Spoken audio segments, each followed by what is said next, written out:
presented by भोजपुरिया cinema.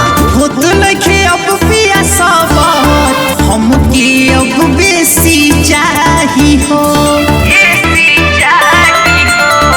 हे राजा होत नइखे अब पिया सवार हमके अब बेसी चाही हो।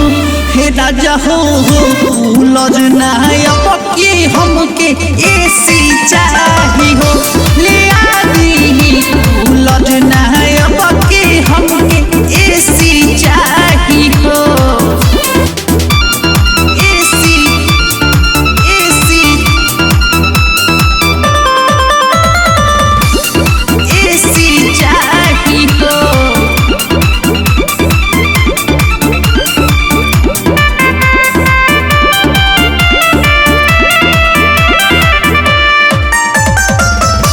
रोज पलट जहनी लेके हमके सेज पा रउआ मरेली खाली हमरा नान भेज पा।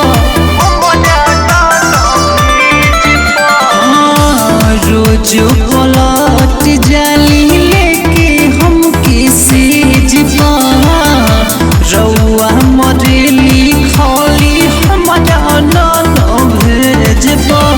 बुझी नहीं दर्द अपना धन के उठ तो खाली किसी चाही हो। हे राजा हो कूलर नहीं अब की हमके एसी चाही हो।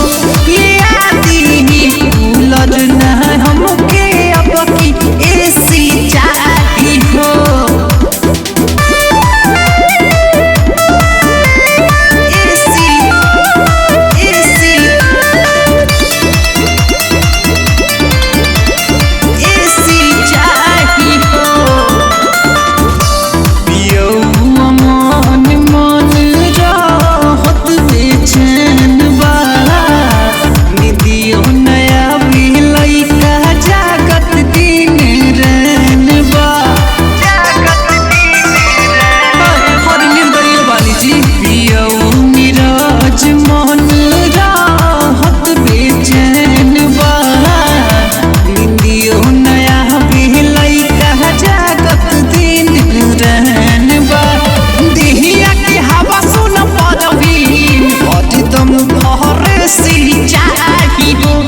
राजा हो कूलर ना हमके अब की